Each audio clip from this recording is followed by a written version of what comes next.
Sir okay. 'Balakrishna' గారి 'Daaku Maharaj' cinema ఇవాళ యూఎస్‌లో ఆల్రెడీ ప్రీమియర్స్ పడిపోయాయి. అక్కడి నుంచి కూడా టాక్ వచ్చేసిందని చెప్పేసి వార్తలు వినిపిస్తున్నాయి సార్. మరి యూఎస్‌ఏ 'డాకు మహారాజ్‌కి' ఏ విధంగా ఉంది? హిట్ అవుతుందా? ఫట్ అవుతుందా? మీ రివ్యూ ఏంటి సార్ ఈ సినిమా పైన? అంటే నేను డైరెక్ట్‌గా చూడలేదు కాబట్టి నా రివ్యూ చెప్పలేను గానీ, యూఎస్ఏ రివ్యూ వచ్చింది. 'డాకు మహారాజ్' యాక్చువల్‌గా ట్రైలర్‌లు మన 2 రిలీజ్ అయినాయి ఈ మధ్య కాలంలో. హ్మ్. మొదటిదేమో కొంత క్లాస్‌గా ఉంది. అంటే ఫ్యామిలీ ఆడియన్స్‌కి సరిపోయే విధంగా ముందుగా రిలీజ్ చేశారు. బట్ ఫ్యాన్స్ అంతా గూడా డిస్సాటిస్ఫాక్షన్ వ్యక్తం చేసేసరికి నిన్న మళ్ళీ ఒక మ ట్రైలర్ రిలీజ్ చేశారు. దాంట్లో బ్రహ్మాండంగా మాస్ ఎలిమెంట్స్‌ని చూపిచ్చారు. అట్లాగే బాలయ్య మార్క్ డైలాగ్స్ గూడా ఉన్నాయి. అంటే అందరూ చదవడంలో మాస్టర్స్ చేస్తారు. నేను చంపడంలో జేస్తాను. I did masters in murders అన్న డైలాగు పేలింది. అట్లాగే 15 కత్తిపోట్లు ఒక బుల్లెట్ దిగినా కూడా అతను కిందకి పడిపోకుండా చంపుతూనే ఉన్నాడు. వాడు మనిషి కాదు. ఒక వైల్డ్ యానిమల్ అనే డైలాగ్ గాని, ఇలాగా ఆహ్, అతని డైలాగ్స్ అంతా కూడా ఆ ట్రైలర్‌లో మాస్‌ని అట్రాక్ట్ చేసే విధంగా ఉన్నాయన్నమాట. సో, ఈ కాంటెక్స్ట్‌లో అక్కడ రివ్యూ వచ్చింది. ప్రధానంగా వాళ్ళు చెప్తున్నదేమంటే, ఇది బాలకృష్ణకు సెకండ్ హ్యాట్రిక్ అని చెప్తున్నారు. అంటే ఆల్రెడీ 'అఖండ' ఆహ్, ఎంత పెద్ద హిట్ అయిందో మనకు తెలుసు. తర్వాత 'భగవంత్ కేసరి', 'వీరసింహారెడ్డి' ఈ 3 ఆయన ఈ మధ్య కాలంలో హ్యాట్రిక్ హీరో అనిపించుకున్నాడు. 3 సినిమాలు వరుసగా హిట్ అయినాయి. ఇది ఇప్పుడు సెకండ్ హ్యాట్రిక్‌కి దారి తీస్తుంది. అంటే ఇది గూడా పెద్ద హిట్ అవుతుంది అని యూఎస్ఏ రివ్యూ చెప్తున్నారు.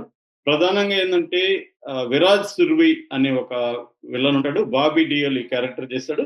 'విరాజ్ సుర్వి' అనేవాడు రాజస్థాన్‌లో పెద్ద ఎత్తున అక్రమాలు చేస్తుంటాడు. మైనింగ్ వ్యాపారం, అడవుల్లోని జంతువులని వేటాడి, జంతువుల్ని బంధించి, జంతువులతో వ్యాపారం ఇలాంటివన్నీ చేస్తుంటాడు. అతను తెలుగు రాష్ట్రాల మీద అతని కన్నుబడుతుంది. ఇక్కడ చాలా పెద్ద వనరులు ఉన్నాయని ఇక్కడ గూడా దోపిడీలకి తెరలేపుతాడు. ఇక్కడ ఆ టైంలో 'నానాజీ' అనే ఒక క్యారెక్టర్ ఉంటాడు. 'నానాజీ' బాలకృష్ణ చేశాడు. సో, ఈ 'నానాజీ' 'విరాజ్ సుర్వీని' ఎట్లా ఎదుర్కొంటాడు? ప్రజలకి అక్కడున్న ప్రజల్ని ఎలా కాపాడతాడు? అనేది బేసిక్ స్టోరీ. అయితే 'నానాజీ' ఒక పాప కోసం ఒక ఫ్యామిలీలో జాయిన్ అవ్వడం, ఆ ఫ్యామిలీ ఎమోషన్సు అవన్నీ గూడా దీంట్లో చూపిచ్చారంటున్నారు. అంటే 2 రకాలుగా బాలకృష్ణ క్యారెక్టర్ ఉంటది. ఒకటేమో ఒక డెకాయిట్ లాగా ఆహ్, ఉండి వాడిని ఎదుర్కొనే క్యారెక్టరు. రెండోదేమో ఒక ఫ్యామిలీ మ్యాన్ లాగా. సో, ఈ 2 వేరియేషన్స్ ఈ సినిమాలో చూపిచ్చారని జెప్తున్నారు. యాక్చువల్‌గా ఇది డాకు మాన్సింగ్ క్యారెక్టర్‌ని బేస్ చేసుకొని బాలయ్య 'డాకు మహారాజ్' క్యారెక్టర్‌ని మలిచారని జెప్తున్నారు. అందుకని రాజ్యం లేని రాజు అని, చెడ్డ వాళ్ళందరూ అతన్ని డాకు అని పిలుస్తారు. నేనేమో మహారాజు అని పిలుస్తానని పాప చెప్పిన డైలాగ్ గూడా మనం ట్రైలర్‌లో చూసాం. సో, ఈ డాకు మాన్సింగ్ ఎవరు అనుకున్నప్పుడు, ఈ డాకు మాన్సింగ్ ఏందంటే నార్త్ ఇండియన్ డ డెకాయిట్ అనమాట. 1890 నుంచి 1955 వరకు ఇతనున్నాడు. ముఖ్యంగా 1939 నుంచి 1955 వరకు చంబల్ లోయలో మధ్యప్రదేశ్‌లో ఉంటది. చంబల్ లోయ. మనకి పూలం దేవి చరిత్ర గూడా తెలుసు. పూలం దేవి కంటే ముందనమాట ఇతను. ఆ చంబల్ లోయలో ఇతను హడలెత్తించాడు. బేసిక్‌గా ఇతను రాథోడ్ కమ్యూనిటీకి సంబంధించిన వాడు. రాజ్‌పుట్ దీంట్లో రాథోడ్ అనే ఒక కమ్యూనిటీ ఉంటది. ఆ కమ్యూనిటీ అన్నమాట. ఇతను ఒక 17 మందిని గ్యాంగ్ ఫార్మ్ చేసుకొని అతను అన్యాయాలకు వ్యతిరేకంగా పోరాడడం, దోపిడీలు చేయడం, దాన్ని ప్రజలకు పంచిపెట్టడం. ఒక రాబిన్ హుడ్ అంటారు గదా! అలాగా. అతని మీద దాదాపు 100 కేసులున్నాయి. 1000-112 డెకాయిటీలు చేశాడని, 185 మందిని చంపాడని, అందులో 32 మంది పోలీసులున్నారని చెబుతారు. ముందుగా అతన్ని కొడుకుని 'సుబేదార్ సింగ్' అని 1955లో చంపేయడంతో కొడుకుని చంపేస్తారు. దాని తర్వాత ఇతను గూడా లొంగిపోయే పరిస్థితి ఏర్పడుతుందనమాట. సో, దీని మీద ఆల్రెడీ 2 సినిమాలొచ్చాయి. 'డాకు మాన్సింగ్' అని 1971లో, తర్వాత 'సోన్‌చిడియా' అని మనోజ్ బాజ్‌పేయి హీరోగా 2019లో ఒక సినిమా వచ్చింది. అమితాబ్ బచ్చన్ గూడా ఈ 'డాకు మాన్సింగ్' గురించి చెప్పాడు. మా చిన్నతనంలో ఆయన గురించి మేము ఎక్కువ వినేవాళ్ళం అని. సో, దాన్ని బేస్ చేసుకొని బాలకృష్ణ సినిమా గూడా ఈ క్యారెక్టర్ని మెయిన్గా డిజైన్ చేశారని చెప్తున్నారు. సో అది ఆ డాకుగా ఉన్న సీన్లంతా ఎక్స్ట్రాడినరీగా వచ్చాయనేది యుఎస్ఏ రివ్యూలో మనకి చెప్తున్నారు. కొత్త బాలకృష్ణని చూస్తాము. ఒక ఎనర్జెటిక్, ఒక యంగ్ బాలకృష్ణ ఎలా ఉండేవాడో ఒకప్పుడు, అలాంటి బాలకృష్ణని చూస్తాము. హార్స్ రైడింగ్ గానీ, ఫైట్స్ గానీ అవన్నీ ఎక్స్ట్రాడినరీగా ఉన్నాయనేది ప్రధానంగా చెప్తున్నారు. రెండవ అంశం బాబీ డియోల్. బాబీ డియోల్‌ని విలన్‌గా మనకు మన తెలుగు డైరెక్టర్ సందీప్ రెడ్డి వంగ 'యానిమల్‌లో' చూపిచ్చాడు. అతను ఒక కొత్త అవతారంతో ముందుకొచ్చాడు బాబీ డియోల్. అంతకుముందు హీరోగా ఉండేవాడు. సో అతన్ని అంటే బాలకృష్ణకి ఒక ధీటైన విలన్‌గా అతన్ని ప్రొజెక్ట్ చేశారు. సో ఆ క్యారెక్టర్ కూడా చాలా బావుంది. ఒక కొత్తగా ఉంటుంది. ఎందుకంటే ఇప్పటివరకు మనం తెలుగు ఆడియన్స్‌కి అలాంటి విలన్ చూడలేదు. బాలకృష్ణకి ధీటుగా చాలా చేశాడు. సో వీళ్ళిద్దరి మధ్య వచ్చే సీన్‌లు ఎక్స్ట్రార్డినరీగా ఉన్నాయని చెప్తున్నారు. సో ఫస్ట్ హాఫ్ కంటే కూడా సెకండ్ హాఫ్ చాలా బావుంది అనేది రివ్యూలో మనకొచ్చింది.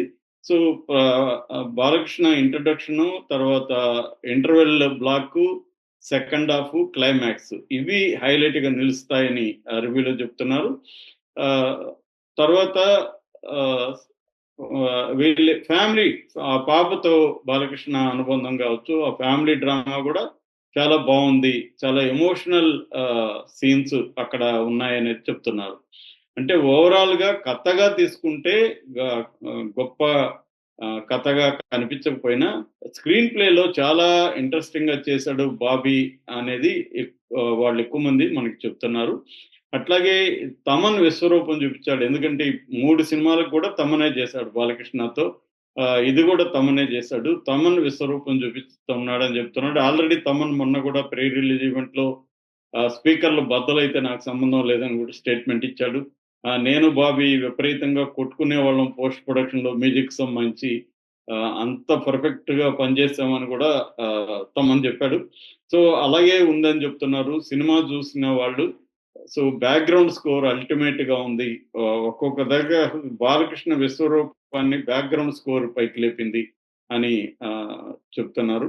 సో అట్లాగే పాట మనకి 'దబిడి దిబిడి' ఆల్రెడీ ఎంత నెగెటివ్ వైరల్ అయిందో గానీ స్క్రీన్‌లో అదేమి అంత అనిపించదు. ఆయన క్యారెక్టర్, ఆ సందర్భం సరిగ్గా సరిపోయింది అనేది కూడా మాట్లాడుతాం. అంత ఎబ్బెట్టుగా బయట మనకి చూసిన అంటే ట్రోలింగ్‌లో ఏమైందంటే కావాలనే సౌండ్‌లను పెంచి, కావాలని ఆ సౌండ్‌లని ఇది చేసి, ఆ షాట్‌లను అలా చేశారు గానీ ఓవరాల్‌గా అంత ఫీలింగ్ ఏం లేదు. అది సరదాగానే ఉంటది అనేది కూడా వాళ్ళు చెప్తున్నారు. ఓవరాల్‌గా నెగెటివ్ ఇది పోయి సినిమా చూస్తున్నాక మనకు ఒక పాజిటివ్ వైబ్ అయితే వస్తుంది అనేది చెప్తున్నారు. అట్లాగే ఈ డాకు సీన్‌లు, మైన్స్ అవన్నీ, ఆ లొకేషన్స్ అంతా కూడా కెమెరా వర్క్ అద్భుతంగా ఉందని చెప్తున్నాడు. Vijay Karthik Kannan camera cinematographer. తను చాలా ఎక్స్ట్రార్డినరీగా చేశాడు. బాలయ్యని చూపించిన పద్ధతి కూడా చాలా బావుందని చెప్తున్నారు. సో ఓవరాల్‌గా ఇది మాస్ ఆడియన్స్‌కి సంక్రాంతి ఫెస్టివల్ వాళ్ళకి చేసుకునే అవకాశం ఉంది. అట్లాగే ఫ్యామిలీ ఆడియన్స్ కూడా ఇది ఇబ్బంది కలగదు. ఫ్యామిలీ ఆడియన్స్ కూడా చక్కగా వెళ్లి చూడొచ్చు. అంటే ఆ పాట దానివల్ల ఫ్యామిలీ ఆడియన్స్‌లో నెగటివిటీ వచ్చింది. కానీ అదేమి ఉండదు. అందుకనే రెండో ట్రైలర్ అలా కట్ చేశారు, కొద్దిగా మాస్‌కి కూడా సూట్ అయ్యేట్టుగా. సో ఫ్యామిలీ ఆడియన్స్ కూడా ఈ సినిమాని ఎంజాయ్ చేస్తారు అన్న ఇదైతే వచ్చింది. అంటే రొటీన్ స్టోరీస్ ఉంది గానీ స్క్రీన్ ప్లే మాత్రం ఎక్స్ట్రార్డినరీగా ఉంది. బాలయ్యని ఒక కొత్త బాలయ్యని చూస్తాము అనేది ప్రధానంగా మనకి వస్తున్న సమాచారం. సో సంక్రాంతి మామూలుగానే బాలయ్యకి సంక్రాంతి అంటేనే ఆయనకి అచ్చొచ్చినట్టుగా మనకు తెలుసు. అనేక సినిమాలు సంక్రాంతికి ఆయన పెద్ద హిట్లు ఇచ్చాడు.